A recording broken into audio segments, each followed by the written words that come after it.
माँ बनना आसान नहीं है, ये सुना तो मैंने बहुत बार था, बहुत लोगों से था, बट एक्सपीरियंस जब खुद किया तब इस बात की सच्चाई का और गहराई का पता लगा। Welcome back to my channel दोस्तों। अगर मेरा ये वीडियो आप पहली बार देख रहे हैं तो मेरा नाम है पूजा और मेरे चैनल का नाम है द शांडिल्याज। पिछली वीडियो में मैंने अपनी प्रेगनेंसी और अपनी सिजेरियन डिलीवरी की जर्नी आप सबके साथ शेयर की थी कनाडा में। आज की वीडियो में मैं शेयर करने वाली हूँ मेरी रिकवरी और एक साल एज अ मदर कैसे रहा, क्या अप्स एंड डाउन्स रहे उसके बारे में। देखिए, कहने के लिए तो लोग बहुत आराम से कह देते हैं। पहले मैं भी सुनती थी कि अरे ऑपरेशन से हुआ है, उनका ऑपरेशन से बेबी हुआ है। आजकल तो सबका ऑपरेशन होता है, बट जिसका होता है उसको पता लगता है कि इतना भी सिंपल और आसान नहीं है। फटाफट आपको ऑपरेशन थिएटर में ले जाते हैं, पेट काट देते हैं, बच्चा निकाल लेते हैं। बट जिसकी बॉडी काटते हैं उसको उससे निकलने में, उससे रिकवरी करने में बहुत टाइम लगता है, और ये वही समझ सकता है जिसका खुद का सी सेक्शन हुआ है। खैर, तो बात करते हैं रिकवरी की। 3 मंथ्स आपको डॉक्टर कहते हैं कुछ भी हैवी नहीं उठाने के लिए, कोई भी ऐसा काम ना करें जिसमें आपको ज़्यादा एनर्जी लगे, कोई हैवी लिफ्ट करना पड़े कुछ सामान। इनफैक्ट अपने बच्चे के अलावा आप कोई भी सामान जो है इधर से उधर खिसकाइए मत, उठाइए मत। उसके अलावा मुझे लगता है कॉन्स्टिपेशन की जो प्रॉब्लम होती है, मैंने एक्सपीरियंस करी है, वो सबसे ज़्यादा होती है। तो उसके लिए ज़रूरी है कि आप कुछ ऐसा खाना खाइए जो जल्दी डाइजेस्ट हो जाता है। सूजी का हलवा खाइए स्टार्टिंग में, और दलिया खाइए, तो ये सब आपको जल्दी डाइजेस्ट होगा और कॉन्स्टिपेशन की प्रॉब्लम नहीं होगी। जो स्टिचेस हैं वो पकने नहीं चाहिए। वैसे तो जब आपको हॉस्पिटल से डिस्चार्ज करते हैं तो वो चेक कर लेते हैं, बट फिर भी आप भी देखते रहिए कि कहीं पक तो नहीं रहे हैं और ज़्यादा पेन तो नहीं हो रहा है उनमें। इन सब बातों का ध्यान रखिए। उसके अलावा आप कोई हैवी एक्सरसाइज तो नहीं कर सकते हो, बट वॉक ज़रूर कीजिए। वॉक वैसे भी इनकरेज करते हैं शायद 2 दिन बाद ही, क्योंकि ब्लड क्लॉटिंग का जो है वो खतरा होता है इसके बाद, सिजेरियन डिलीवरी के बाद। तो आपको इनकरेज करते हैं कि आप थोड़ा सा वॉक करते रहिए। पेन के लिए पेन किलर्स देते हैं, 6 वीक्स तक आप वो पेन किलर ले सकते हो अगर पेन ज़्यादा हो रहा है तो। 6 वीक्स बाद जब आप डॉक्टर के पास जाओगे तो वो आपको अगर नहीं देते हैं तो आप उनसे मांग सकते हो एक एक्सरसाइज का। मुझे तो एक प्रिंट आउट दिया था कि आप ये एक्सरसाइज कर सकते हो, वो आपको हील करने में हेल्प करता है। आइसिंग ऑन द केक ये है कि एक तो आप खुद रिकवर कर रहे हो, ऊपर से आपका बच्चा बहुत छोटा है तो उसका भी आपको ध्यान रखना है। ख़ास तौर पे रात में, आपको पता है छोटे बच्चों को जगने की बीमारी होती है, वो रात में ही उनको रोना होता है, रात में जगना होता है। तो उस समय अगर आपके पास कोई हेल्प है, आपकी फैमिली से कोई है, तो वो बहुत ज़्यादा हेल्पफुल होता है। सिजेरियन के बाद ब्रेस्ट फीड कराना, जो कि बहुत इम्पॉर्टेंट है बच्चों को स्टार्टिंग में, वो भी मेरे लिए तो बहुत मुश्किल था, बिकॉज़ मुझे पेन बहुत ज़्यादा था साइड में, तो मैं अर्जुन को ठीक से गोद भी नहीं ले पाती थी। खैर, वो धीरे धीरे आपको आदत पड़ जाती है, धीरे धीरे आप उसको तकिया के सहारे या किसी के हेल्प से बच्चे को ले और उसके बाद उसको फीड कराएं। इससे पहले मैंने एक टर्म सुना था जब मैं प्रेग्नेंट थी, तो पोस्टपार्टम डिप्रेशन। मुझे लगा था कि क्या पोस्टपार्टम डिप्रेशन होता है, but this is for real. जब यहाँ पे कनाडा में क्या है कि एक नर्स विज़िट करती है आपकी डिलीवरी के 1 हफ्ते बाद, या 1 हफ्ते 10 दिन के अंदर अंदर करती है, और आपसे पूछती है कि how you doing. Postpartum depression के बारे में आपको बताती है, बच्चे को फीड कैसे कराना है उसके बारे में बताती है, बच्चे को चेक करती है, उसका वेट वगैरह चेक करती है, उसका जॉन्डिस का चेक करती है। तो उस समय मुझे नर्स ने पूछा था कि do you have any symptoms of postpartum depression, is your partner supporting you, आपके पार्टनर आपको सपोर्ट कर रहे हैं कि नहीं। तो मैंने कहा पोस्टपार्टम डिप्रेशन नहीं है, सच तो नहीं है। तो उसने बोला कभी आपको बहुत ज़्यादा रोना आता है क्या। मैंने कहा अभी तक तो ऐसा कुछ नहीं है, सब ठीक है। बट जब अर्जुन 1 महीने का हो गया था, तब उस दिन मतलब उस टाइम के आसपास की बात है, मुझे एक दिन, 1 या 2 दिन मुझे सच में ऐसा लगा कि मुझे बहुत ज़्यादा रोना आ रहा है। मैं रो रही थी और मुझे ऐसा लग रहा था कि मैं क्यों रो रही हूँ, ये गलत है। मुझे ऐसा लग रहा था बहुत ज़्यादा मेरे ऊपर रिस्पॉन्सिबिलिटीज़ आ गई हैं और मैं कर नहीं पा रही हूँ, मेरी बॉडी मेरा साथ नहीं दे रही है, मैं सो नहीं पा रही हूँ और बहुत ज़्यादा एक्सेसिवली रो रही थी मैं। तब मुझे उस नर्स की बात याद आई, उसने मुझे एग्जैक्टली यही कहा था।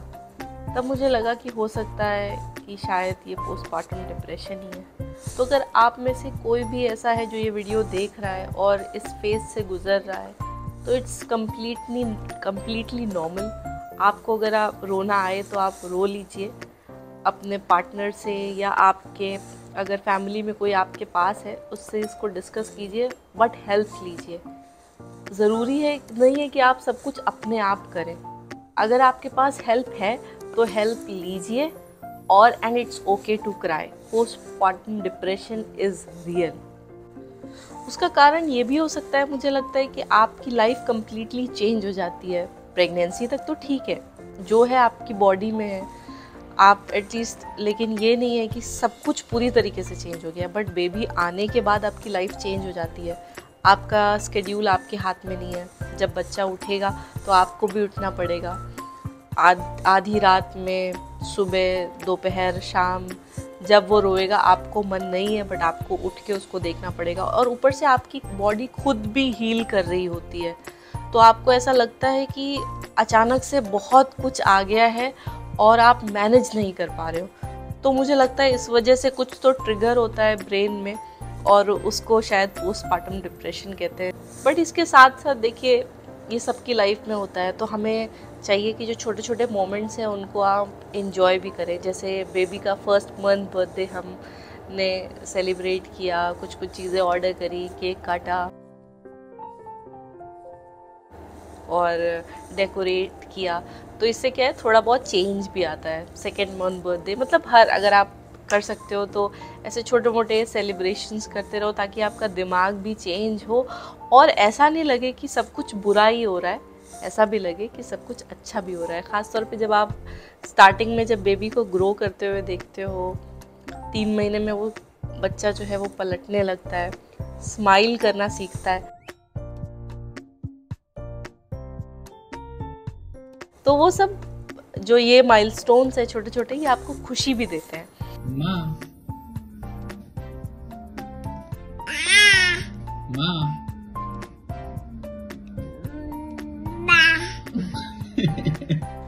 अंतर क्या है बच्चा होने के बाद? अंतर ये है कि जो लाइफ अभी तक आप अपने हिसाब से चला रहे थे, कोई आपको कहीं जाने के लिए रोकने वाला नहीं था, आप पार्टीज़ में जा रहे थे, आप शॉपिंग करने जा रहे थे, घर का भी कोई काम, जब मन आए सोना, जब मन आए उठना, जब मन आए टीवी देखना।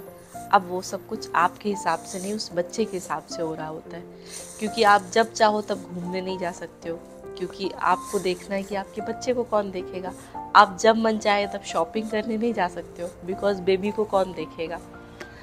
आप अपनी मर्जी का शो लगा करके कभी भी बैठ नहीं सकते हो, क्योंकि आपको और भी काम करने होते हैं। तो ये सब छोटे छोटे सैक्रिफाइसेस हैं जो as a mother, as a parent आपको करने पड़ते हैं, और ये आपकी लाइफ जो है वो काफ़ी हद तक चेंज कर देते हैं। और आपको ये भी रियलाइज़ होता है कि जब जो आपके पेरेंट्स हैं वो उन्होंने आपके लिए कितने सैक्रिफाइसेस किए होंगे while you were growing up.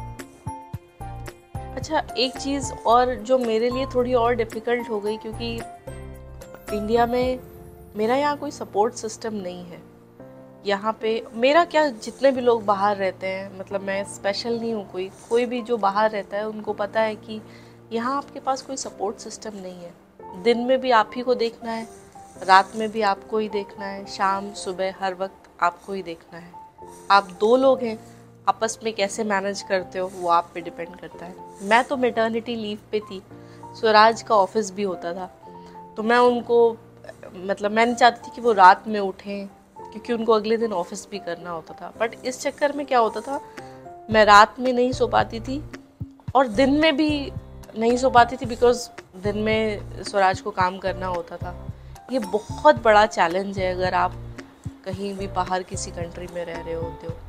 अगर आप बाहर रह रहे हो और आपकी फैमिली है आपके साथ, फिर तो कोई दिक्कत नहीं है। लेकिन अगर आपके पास कोई नहीं है, तो जो चीज़ें सिंपल हो सकती थी वो और मुश्किल हो जाती है। अच्छा, मुझे लगता है 4 महीने बाद हम थोड़ा ज़्यादा यूज़ टू हो गए थे, अर्जुन भी थोड़ा स्टेबल हो गया था, ज़्यादा सोने लगा था और हमें भी आदत हो गई थी, तो हम फिर धीरे धीरे छोटे छोटे माइलस्टोन्स जो है वो एंजॉय करने लगे थे। उसका 6 मंथ बर्थडे हमने बहुत अच्छे से सेलिब्रेट किया।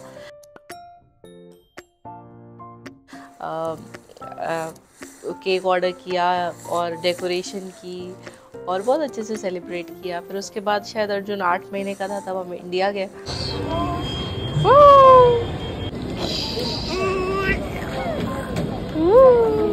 You enjoy? Are you enjoy? तो वो सबसे मिला, सब लोग बहुत खुश हुए उससे मिलके। बहुत मस्ती की। लगभग हम 2.5 महीने थे इंडिया में और बहुत एंजॉय करके आए। मैंने थोड़ा रेस्ट भी मुझे मिल गया और फिर वापस आकर के मेरा लगभग मैटरनिटी ख़त्म होने वाली थी। बट उससे पहले था अर्जुन का फर्स्ट बर्थडे, तो हमने पहले उसकी तैयारी शुरू करी और अर्जुन का फर्स्ट बर्थडे बहुत अच्छे से हुआ। मैंने उसका व्लॉग डाला है, अगर आप लोग चाहें तो मेरे चैनल पे जाकर के उसके फर्स्ट बर्थडे का पूरा व्लॉग देख सकते हैं। और ये कुछ पिक्चर्स हैं अर्जुन के फर्स्ट बर्थडे सेलिब्रेशन से और उसके फ़ोटोशूट से। फिर उसके बाद टाइम आ गया था मेरा वापस ऑफिस ज्वाइन करने का, क्योंकि 1 साल की कनाडा में मैटरनिटी लीव होती है पेड। उसको मैंने थोड़ा सा एक्सटेंड किया था, जो छुट्टियां वगैरह थी वो सब भी ले ली थी। और अब ऑफिस जाना है तो उसके लिए डे केयर ढूंढना शुरू किया। घर के पास में ही एक डे केयर था, तो वहाँ पे भेजना शुरू किया। स्टार्टिंग में 2-2.5 घंटे के लिए भेजते थे।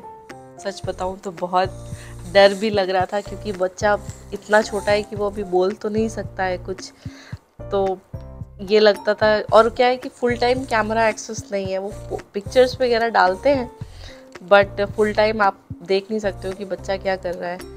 तो स्टार्टिंग में तो बहुत डर लगता था, तो हम उसे शुरू में 2 घंटे के लिए भेजते थे और उसमें भी कई बार कॉल करके मैं पूछती थी क्या कर रहा है, उसने कुछ खाया नहीं खाया। फिर धीरे धीरे करके मेरा प्रोजेक्ट स्टार्ट होने वाला था, तो उसका टाइम थोड़ा सा बढ़ाया और आज की डेट में अर्जुन लगभग 6 घंटे रहता है वहाँ पे और मैंने अपनी जॉब स्टार्ट कर दी और बस चल रहा है ऐसे ही। तो अगर कोई इस फेज़ में है तो मैं कहूँगी कि स्टार्टिंग में जब आपका सी सेक्शन हुआ है तो आप अपने आप को बहुत रेस्ट दीजिए। बॉडी को रिकवर होने में 3-4 महीने का टाइम लगता है। स्टार्टिंग में कोई हैवी एक्सरसाइज मत कीजिए, वॉक कीजिए। पेन को मैनेज करने के लिए पेन किलर लीजिए, उसमें कोई हर्ज नहीं है, 6 वीक्स आप ले सकते हो। उसके अलावा अगर आपके पास कोई हेल्प है तो ज़रूर लीजिए, हिचकिचाइए मत, चाहे वो आपके इन लॉज हों या आपके अपने घर वाले हों, क्योंकि यही समय है जब आपको सबसे ज़्यादा ज़रूरत है अपनी फैमिली की। और ये समय कैसे निकल जाएगा पता नहीं लगेगा, तो आप इसको एंजॉय भी करते जाइए। बच्चे का हर महीने का बर्थडे जो है अगर करना चाहें तो करिए सेलिब्रेट। छोटी छोटी चीज़ें, फ़ोटोज़ क्लिक कीजिए, वीडियोस बनाइए, ताकि आगे जाके आप उन्हें देख सकें और उस मोमेंट को दोबारा जी सकें। एटलीस्ट मैं तो यही करती थी कि उसकी बहुत सारी पिक्चर्स क्लिक करती थी, अर्जुन की वीडियोस बना के रखी हुई है मैंने, ताकि आगे जा कर के जो है वो उनको देख लेंगे और उसका बचपन याद करेंगे जब हम बूढ़े हो जाएंगे। तो यही थी मेरी एक छोटी सी जर्नी। आई होप किसी को ये वीडियो हेल्पफुल लगे। अगर हेल्पफुल लगे वीडियो तो मेरे चैनल को सब्सक्राइब कीजिएगा। मैं अपनी लाइफ से रिलेटेड, हमारी जो फैमिली लाइफ है यहाँ पे, उससे रिलेटेड वीडियोस डालती रहती हूँ जब समय मिलता है। वीकेंड पे अगर कुछ स्पेशल करते हैं तो उससे रिलेटेड वीडियो डाल देती हूँ। अभी कुछ दिन पहले स्वराज का बर्थडे था तो उनके बर्थडे की वीडियो डाली है। और बस हमारे साथ जुड़ जाइए, मेरी फैमिली का हिस्सा बन जाइए और देखते रहिए हमारे वीडियोस। अगर आपके कोई क्वेश्चंस हो तो पूछ सकते हैं आप कमेंट सेक्शन में। Thank you so much for watching. Bye bye.